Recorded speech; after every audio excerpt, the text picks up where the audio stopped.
नमस्कार, मैं रवीश कुमार। आपका अंदाज़ा सही है कि क्या कहने जा रहा हूँ, लेकिन गुजारिश है कि जो भी कह रहा हूँ उसे धीरज के साथ सुनिएगा।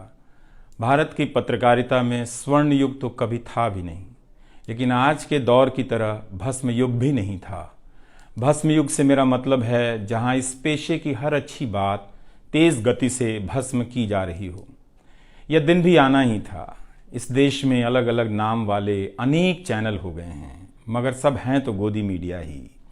उसका परिवेश, उसका इकोसिस्टम, पत्रकारिता का और माहौल सब खत्म कर दिया गया है। मगर पत्रकारिता करने और कराने का दावा भी सब कर रहे हैं। खासकर वो भी कर रहे हैं जो उसी सत्ता का हिस्सा माने जाते हैं, उसी के रूप में देखे जाते हैं, जिसकी ताकत से हर दिन पत्रकारिता इस देश में कुचली जा रही है। जब वो कहे कि वह उच्च स्तरीय पत्रकारिता करना चाहता है, तब ऐसा दावा करने वालों को जरा संदेह की निगाह से देखिए। गोदी मीडिया और सरकार भी पत्रकारिता का अपना मतलब आपके ऊपर थोपना चाहती है। अगर इसका मतलब किसी भी रूप में वही है, तब आप एक बार फिर से झांसे में आने वाले हैं। इस वक्त अपने संस्थान को लेकर कुछ खास नहीं कहना चाहता, क्योंकि भावुकता में आप तटस्थ नहीं होते, ऑब्जेक्टिव नहीं हो सकते हैं। एनडीटीवी में 26-27 साल गुजारे हैं। इतनी लंबी यात्रा के अपने उतार चढ़ाव भी हैं। अनेक साथी, वरिष्ठ, कनिष्ठ सब शामिल हैं। कितने लोगों ने साथ दिया है। इन अनुभवों के बारे में कभी भी वस्तुनिष्ठ तरीके से नहीं बोला जा सकता, और आज के दिन तो बिल्कुल नहीं, क्योंकि कई बार तथ्यों के साथ भावनाएं मिल जाती हैं और भावनाओं के तूफान में बहुत सारे तथ्य छूट जाते हैं। बेहतर है कि इसे संक्षिप्त ही रहने दिया जाए। जो आदरणीय शख्स हैं उन्हें मैं याद कर ही रहा हूँ। काफ़ी सारी शानदार यादें हैं एनडीटीवी में, अब दोस्तों के बीच सुनने सुनाने के काम आएंगी। आज के दिन किसी एक व्यक्ति का नाम लेना मुश्किल हो रहा है, तब जब आपके पेशेवर जीवन में अनेक लोगों का हाथ हो, कैसे एक का नाम ले सकते हैं। मैं जानता हूं कि पूर्व सहयोगी, मौजूदा सहयोगी सब मुझ में अपना हिस्सा देखते हैं, और वो सही भी है। मुझे सभी से कुछ ना कुछ मिला है। मैं सबका ही आभारी हूं। इसलिए एक का जिक्र कर बाकी को छोड़कर आप न्याय नहीं कर सकते, खासकर ऐसे दिन। वैसे भी इस वक्त तो हर चेहरा ही अच्छा नजर आ रहा है, क्योंकि सबने मेरे अनुभवों को, मेरे जीवन को समृद्ध किया है। बेटी विदा होती है तो वो दूर तक पीछे मुड़कर मायके को देखती रहती है। मैं इसी स्थिति में हूँ। अभी मुड़कर देख लेने दीजिए, फिर कभी विस्तार से एनडीटीवी की बात करूँगा, लोगों के बारे में और एनडीटीवी के बारे में, डॉक्टर रॉय, राधिका रॉय के बारे में भी। मैं कई लोगों की प्रतिक्रियाएं पढ़ रहा था। बहुत सी बातें तो मुझे आज ही पता चली। हैरानी हुई कि हर किसी के पास एनडीटीवी का एक अलग ही किस्सा है। वाकई उन 27 वर्षों के बारे में ठहर कर और संभल कर बात करने की ज़रूरत है। एनडीटीवी ने एक चीज़ सिखाई कि टीवी में और टीवी का एक ही मतलब होता है, टीम। एंकरों के स्टार बनाए जाने के बाद यह धारणा टूट गई, मगर आज भी टीवी के बुनियाद में यही है कि जितनी अच्छी टीम होगी उतना अच्छा काम होगा। अभी इस बात को यहीं रहने देता हूं, कभी किसी और वक्त के लिए, तब जब आप भावुक ना हों, तब जब मैं भावुक ना हूं कि एनडीटीवी छूट रहा है।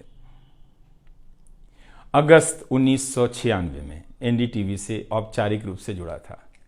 अगस्त 1996 में ट्रांसलेटर के रूप में, अनुवादक के रूप में। लेकिन उसके पहले कई महीनों तक मैं यहाँ चिट्ठियाँ छांटता रहा। बोरे में चिट्ठियाँ आती थीं और मेरे पास रख दी जाती थीं। तब दर्शक पोस्ट बॉक्स में चिट्ठियाँ भेजा करते थे। देश भर से दर्शक अपने हाथों से अलग अलग कार्यक्रमों के एंकरों को लिखा करते थे। इन्हें पढ़ते हुए मैंने टीवी के कार्यक्रमों के आसपास दर्शकों को बनता देख रहा था। मेरा काम था उनकी बारीक नज़र से लिखी गई चिट्ठियों पर रिपोर्ट बनाना और एंकरों या कार्यक्रम के प्रोड्यूसर को सौंप देना। दिहाड़ी का काम था, उसी के हिसाब से मजदूरी मिलती थी, पैसे मिलते थे। मेरी जिंदगी में यह काम आज भी जारी है। आज भी आप मुझे सैकड़ों की संख्या में मैसेज लिखते हैं, हाथ से लिखी चिट्ठियां भी आती हैं, बहुत अच्छी लिखावट में। मैं ज़्यादातर मैसेज पढ़ता भी हूँ और सभी के नहीं तो बहुतों के जवाब देने की कोशिश करता हूँ। कई बार तो अपनी निराशा भी आपसे साझा कर देता हूँ। मैं आपके बीच आकर अपने मन का भाव नहीं छिपाता, क्योंकि मैं आपके बीच बताने के लिए आता हूँ। अगर खुद को ही छिपाने लगा तो वो पूरा बताना नहीं होता है। मुझे तो लगता है कि कई हजार दर्शकों के पास मेरे लिखे हुए जवाब होंगे। उंगलियों में दर्द रहने के कारण इन दिनों जवाब देना कम कर दिया है।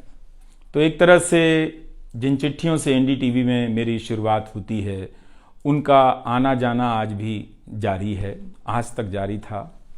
वो काम आगे भी जारी रहेगा, लेकिन इतने सारे सुझावों, जवाबों, अपेक्षाओं, शिकायतों और डांट के बीच सोना, जागना और जीना मुझे आपके हवाले करता चला गया। मैं खुद के पास तो रहा ही नहीं, आपके बीच गया तो घर ही नहीं लौटा। शायद अब कुछ वक्त मिलेगा खुद के साथ रहने का। आज की शाम एक ऐसी शाम है जहां चिड़िया को उसका घोंसला नजर नहीं आ रहा, क्योंकि कोई और उसका घोंसला ले गया है, मगर उसके सामने थक जाने तक एक खुला आसमान जरूर नजर आ रहा है। तो खैर, उसके बाद अनुवादक बना और कई पत्रकारों की रिपोर्ट का अंग्रेजी से हिंदी में अनुवाद करता रहा। इसके बाद मैं रिपोर्टर बन गया और फिर मेरी दैनिक रिपोर्ट की अलग यात्रा शुरू होती है। रवीश की रिपोर्ट से काफ़ी कुछ सीखने को मिला। तो इस तरह से ये एनडीटीवी में ही संभव हुआ कि एक चिट्ठी छांटने वाला इसके एक चैनल का ग्रुप एडिटर समूह संपादक बनता है और आज उसे छोड़ रहा है, इस्तीफा दे रहा है। बहुत बड़ी बड़ी शक्तियां पीछे खड़ी हैं इस एक पत्रकार के पीछे। तो स्वाभाविक है कि ये नौबत आनी थी, इसका अंदाज़ा मुझे पहले भी था। लेकिन जिस दिन आता है उस दिन अच्छा तो नहीं लगता है। लेकिन मैं आपसे यह भी कहना चाहता हूं कि जब भी मेरे बारे में मूल्यांकन करें, इस बात की सहानुभूति मुझसे ना रखें कि मैं चिट्ठी छांटता था। मैं उनकी तरह नहीं हूं कि अचानक चाय बेचने की बात करने लग गया। उतर रहा हूं जहाज से, बात कर रहा हूं चाय बेचने की। सहानुभूति के लिए या फिर अपने संघर्ष को महान बताने के लिए मैं ऐसा नहीं करना चाहता। इस देश में हर किसी का संघर्ष ही पहाड़ चढ़ने के जैसा है। आप एम्स के बाहर मरीज जो खड़े हैं, उनके परिजन जो खड़े हैं, उनसे मिल लीजिए। आपको पता चल जाएगा कि उनकी चुनौतियां कितनी बड़ी हैं और आपका दुख कितना कम है, छोटा है। लेकिन आज के दिन मैं आप सभी के बीच दर्शकों की बात करना चाहता हूं। इस दौर में कुर्सी पर बैठे किरदारों को टूटते हुए देखा, सबने देखा। संस्थाओं को भस्म होते देखा, आपने देखा। नफरती तूफान में लोगों को भटकते देखा, मगर मैंने इसी दौर में एक नई संस्था भी बनते देखी है। वह संस्था है जनता की संस्था, दर्शकों की संस्था।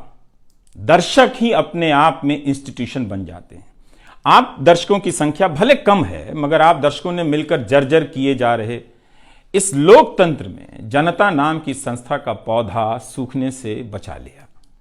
एनडीटीवी में मुझे जब भी अवसर मिला मैंने जान लगा दी। मैंने कभी उन अवसरों को अपने लिए नहीं देखा, बल्कि यही सोचा कि ये अवसर मुझे आप दर्शकों के लिए मिला है, इसलिए उन सभी अवसरों को आप दर्शकों की कहानियों से भरता चला गया और मैं आप दर्शकों का होता चला गया। आपका दावा मुझ पर बहुत बड़ा है, मैं जानता हूं। आप मुझ पर बहुत दावा रखते हैं। मेरे आसपास आप दर्शकों की वजह से एक न्यूज़ रूम बन गया था, पब्लिक न्यूज़ रूम, जो दफ्तर के भीतर नहीं, आपके घरों में था, आपके दिमाग में था। दुनिया भर में फैले कितने दर्शकों ने आगे आकर मेरी मदद की है। आपने कभी मुझसे पैसे भी नहीं मांगे, कभी एहसान तक नहीं जताया। विदेशों में मेरे लिए वीडियो रिकॉर्ड किया, रिसर्च किया। मेरा हर कार्यक्रम किसी न किसी दर्शक के सहयोग का उदाहरण है। आप दर्शकों ने मेरी जानकारियों को दुरुस्त किया है, गलती की है तो डांटा भी है और काफी कुछ उसमें जोड़ भी दिया है। कई सारे एक्सपर्ट, कई सारे छात्र, कई सारे प्रवासी भारतीय, स्थानीय भारतीय दर्शक बनने के साथ साथ मेरा साथ दे रहे थे और पत्रकार भी बन रहे थे और इस पेशे के एक छोटे से द्वीप को बचा रहे थे। इस प्रक्रिया को बिखरते देखना, दर्शकों के बनने की प्रक्रिया को बिखरते देखना और फिर से बनते देखना बहुत सुखद अनुभव रहा। आप दर्शकों में से कईयों ने मेरे लिए अलग अलग भाषाओं से अनुवाद तक कर दिया। संसाधनों की हमेशा मेरे पास कमी रही, मगर आप सभी ने मिलकर पूरी कर दी, सिर्फ इसलिए कि प्राइम टाइम में जो भी जाए ठीक से जाए। वो मेरा नहीं, आपका प्राइम टाइम था। कभी खराब शो कर दिया तो आपने अपनी निराशा बताने में कोई संकोच नहीं की। आप वाकई लाजवाब हैं। दर्शक ही मेरे नियमित संपादक हैं, निरंतर संपादक हैं आप दर्शक मेरे। मैं अक्सर कहता हूं कि एक पेड़ में कई बारिशों का पानी होता है। आपके जैसे दर्शकों के होने में ही किसी रवीश कुमार का होना है। आप हर मौसम में बरसात बनकर आ जाते हैं, सूखते पेड़ों को हरा करने आ जाते हैं। आज आपकी बदौलत यूट्यूब पर, ट्विटर पर कितने ही पत्रकार खड़े हो गए। आप उन सभी के पीछे खड़े हैं। आज कई वेबसाइट हैं जिन्हें आप सब्सक्रिप्शन के बहाने आर्थिक मदद देते हैं।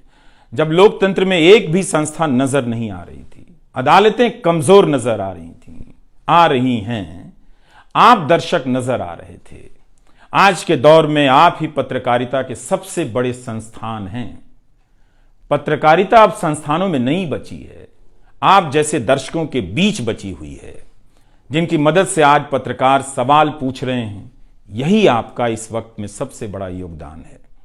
हो सकता है कि कोई जनता की आवाज को पूरी तरह कुचल दे, उसकी आवाज पर धार्मिक नफरतों की आंधी धूल को भर दे, ढक दे, लोकतंत्र को मिटा दे, मगर आप दर्शकों का होना हौसला देता है कि लोकतंत्र भले खत्म हो जाए, मगर उसकी चाहत कभी खत्म नहीं होगी, क्योंकि आप जैसे दर्शक अपनी जवाबदेही को, जिम्मेदारियों को बहुत खूब समझते हैं।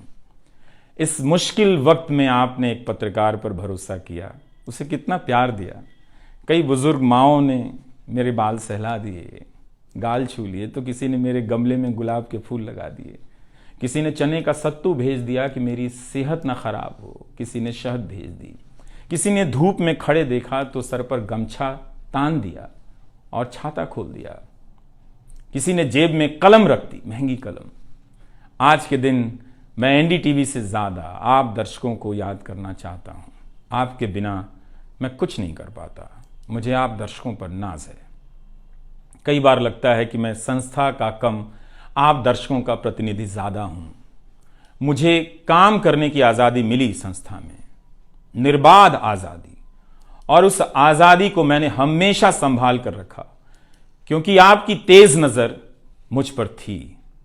खुद को काफी संभाला कि कुछ गलती ना आ जाए, कुछ मुझसे चूक ना हो और मुझ में अहंकार ना आ जाए और बदले में आजादी चली जाए। मेरे आगे दुनिया बदलती रही, मगर टेस्ट मैच के खिलाड़ी की तरह पिच पर टिका रहा। पर अब किसी ने मैच ही खत्म कर दिया है, उसे T20 में बदल दिया है। जनता को चवन्नी समझने वाले जगत सेठ हर देश में हैं, इस देश में भी हैं। अगर वो दावा करें कि आप तक सही सूचनाएं पहुंचाना चाहते हैं, तो इसका मतलब है कि डॉलर अपनी जेब में रखकर आपकी जेब में चवन्नी डालना चाहते हैं। पत्रकार एक खबर लिख दे तो जगत सेठ मुकदमा कर देते हैं और फिर सत्संग में आकर प्रवचन भी देते हैं कि वे पत्रकारिता का भला चाहते हैं। आप दर्शक इतना तो अपना भला समझते होंगे। इसलिए आज मैं अपने संस्थान से ज्यादा आप दर्शकों को याद करना चाहता हूं। मुझे हमेशा लगता था कि हिंदी का पत्रकार छत क्यों नहीं छू पाता है। ऐसा क्यों है? हिंदी पत्रकारिता के कई श्रेष्ठ संपादकों, पत्रकारों के कार्यों पर निगाह रहती थी, उनकी गहराई हैरान करती थी। फिर भी लगता था कि उनकी बात जमाने तक ठीक से नहीं पहुंची, पेशे के भीतर उन्हें उनकी जगह नहीं दी गई। पत्रकारिता का मतलब अंग्रेजी का पत्रकार होना हो गया। इसके कुछ ठोस कारण भी हैं, उनमें विस्तार से जाने का समय नहीं है, लेकिन तब भी हिंदी के जुझारू पत्रकार आसमान क्यों नहीं छू सकते हैं, यह बात कचोटती रही। इन सब बातों ने मेरे व्यवहार में काफी बदलाव कर दिए। भाषा को संयमित किया, मर्यादित किया, ताकि हिंदी का प्रभाव कम ना हो। बहुत सजगता से अपना काम इस तरह से किया कि लोगों को, देश के किसी भी हिस्से के लोगों को मेरी हिंदी से प्यार हो जाए। मेरी मातृभाषा हिंदी नहीं है, भोजपुरी है। भोजपुरी गांव है मेरे लिए।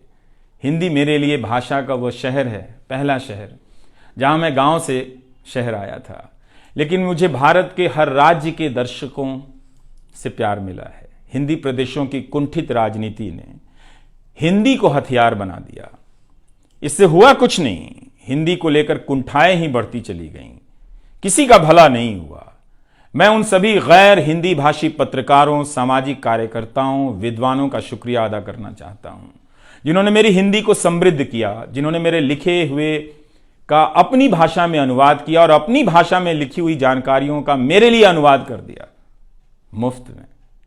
कई बार लगता था कि अलग अलग डिब्बे जुड़ते जा रहे हैं और रेल बनती जा रही है। उर्दू, मलयालम, तमिल, कन्नड़ा, पंजाबी, गुजराती, मारवाड़ी, बंगाली, मराठी भाषा के पत्रकारों ने कितना कुछ जोड़ा है। यह बात कहीं हिंदी बनाम अंग्रेजी की तरफ ना मुड़ जाए, इसलिए कहना जरूरी है कि अंग्रेजी भाषा में लिखने वाले विद्वानों और पत्रकारों ने मेरी खुलकर मदद की है, मेरे साथ बराबरी का व्यवहार किया। जो नहीं कर सके, ऐसे हैं, उनका क्या हिसाब करना, उनका क्या रोना, मगर जो बराबरी के साथ पेश आते रहे, उनका आभार व्यक्त करना चाहिए। उन सभी ने अपना श्रेष्ठ मुझसे साझा किया, किताबें दी, अवसर बताए, मेरे लेख का अनुवाद तक कर दिया, ज्यादा लोगों तक पहुंचा दिया। मेरे जीवन में इतिहास के मेरे शिक्षकों का बहुत योगदान है। मेरे शिक्षक मेरी जान है। मैं चाहता हूं कि आप मेरे जरिए मेरे पीछे खड़े अनगिनत लोगों के बारे में जानें, उन्हें भी देखें। और दोस्तों को कौन भूल सकता है, बहुत अच्छे अच्छे दोस्त मिले, कम मिले लेकिन मिले। आप जनता के बीच जाने के तमाम अवसर मेरे लिए बहुत खास हैं। तमाम आंदोलनों को कवर करने गया, आपके बीच जाते ही जो चीज खास नजर आती थी वो है एक पत्रकार के प्रति आपका विश्वास, आपकी समझ। आप लोगों से मैं घिर जाता था। आपके भीतर कितना कुछ बहने लग जाता था, जिसे एक राज्य को सुनना चाहिए, जिसे सुनाने के लिए पत्रकार से अच्छा कोई जरिया नहीं। मुझे आपके बीच आकर हमेशा लगा कि आप सरकार को कैसे देखते हैं, और मैं उस नजर से सरकार को देखने लगा। इसी का भरोसा है कि आपकी सक्रियता में ही भारत का लोकतंत्र धड़कता है। शाहीन बाग और किसान आंदोलन की जिद में मुझे सूरज की रोशनी दिखाई देती है। आपको जनता बनते हुए देखा है। मेरा विश्वास गहरा होता चला है कि तंत्र भले खत्म हो जाए, लेकिन जनता के बीच जन बचा हुआ है। एक दिन यही जन आज से बेहतर तंत्र बना लेगा।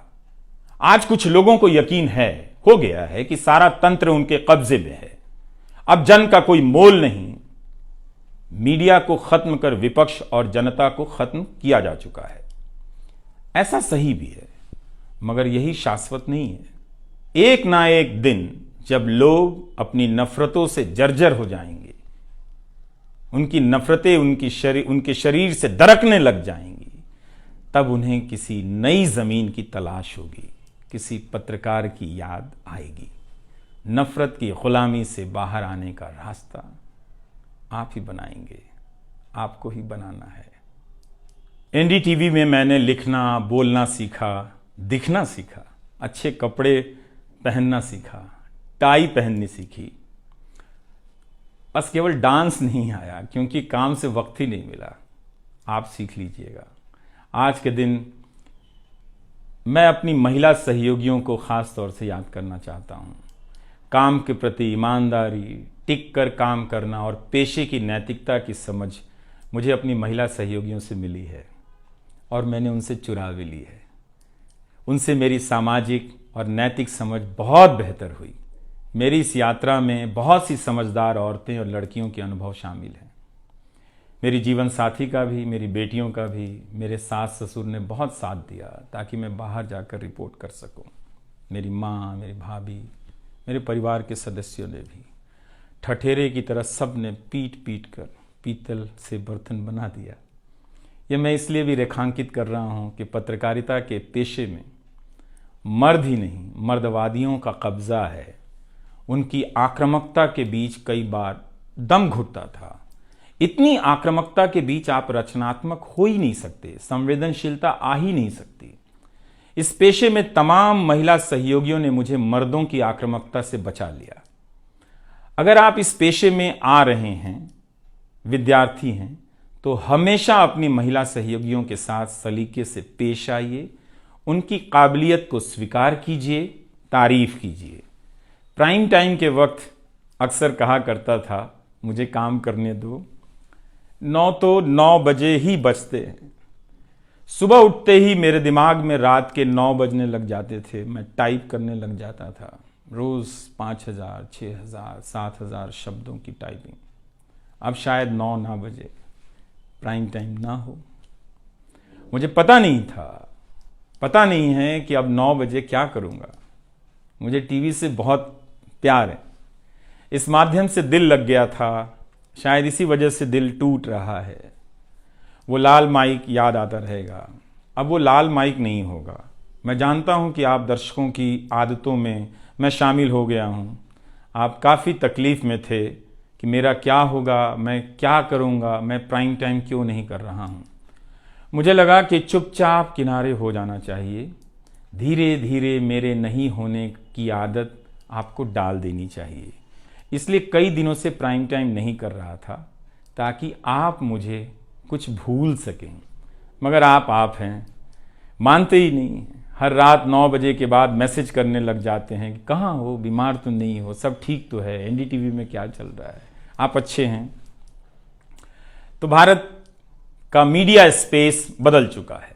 उन हजारों युवाओं की सोचिए जो पढ़ाई पत्रकारिता की कर रहे हैं, लाखों रुपए लगा रहे हैं, मगर उन्हें काम दलाली का करना पड़ेगा, क्योंकि इसके लिए अब कोई सांस्थानिक जगह नहीं बची है। इसी के बीच जो आने वाले पत्रकार हैं, जो इस वक्त पत्रकार हैं, सभी को जूझना है। कोई घुट रहा है तो कोई इस पेशे को छोड़ रहा है। कई लोग कहते हैं कि नौकरी की मजबूरी के अलावा पत्रकार बनने की कोई दूसरी शर्त नजर नहीं आती, कोई उत्साह नहीं है। यहां तो जस्टिस तक कह रहे हैं कि जमानत देने पर जजों को टारगेट किए जाने का डर लगता है। जब जज को ही डर लगता है, तब फिर इस दौर में यह बोलना भी गुनाह है कि मुझे डर नहीं लगता है। एक डरा हुआ पत्रकार मरा हुआ नागरिक पैदा करता है। इसलिए बोला कीजिए कि हमें डर नहीं लगता है। आप उस देश के नागरिक हैं जिसने नंगे पांव ब्रिटिश साम्राज्य को घुटने पर झुका दिया। कोई कारण नहीं कि मैं आप पर भरोसा ना करूं कि एक दिन आप गोदी मीडिया की इस गुलामी से बाहर आएंगे। आप हमेशा इस गुलामी में नहीं रह सकते। इसकी गुलामी से आपको लड़ना ही पड़ेगा। यह सबकी लड़ाई है। इस लड़ाई के बिना आप दुनिया में सर उठाकर नहीं चल सकते। आपकी यही पहचान होगी कि आजाद देश के गोदी मीडिया के गुलाम हैं। इसके खतरे की गंभीरता को समझिए। कानून की आड़ में अब अधिकार कुचले जा रहे हैं, अभिव्यक्तियों को रौंदा जा रहा है, ताकि सारे अवैध काम वैध नजर आए। इस समय मेरे रास्ते निश्चित नहीं हैं, निश्चित हैं तो सिर्फ हौसला है। उसका भी क्या भरोसा, कभी आसमान में होता है, कभी पाताल में। एक YouTube चैनल बनाया है रवीश कुमार ऑफिशियल, और फेसबुक पेज भी है रवीश का पेज। इसे सब्सक्राइब कीजिएगा। अब मैं YouTube पर ही नज़र आऊँगा, एनडीटीवी इंडिया पर नहीं। किसी संस्था के साथ मर्यादाएं बहुत अलग होती हैं, फ्रीलांस और आज़ाद जीवन की अलग। लेकिन इस बार परिवार के साथ थोड़ा वक्त बिताना चाहता हूँ, जीना चाहता हूँ। मैंने इस्तीफ़ा दे दिया है। नमस्कार, मैं रवीश कुमार अब आपको उस चैनल पर सुनाई नहीं देगा। नमस्कार, मैं रवीश कुमार।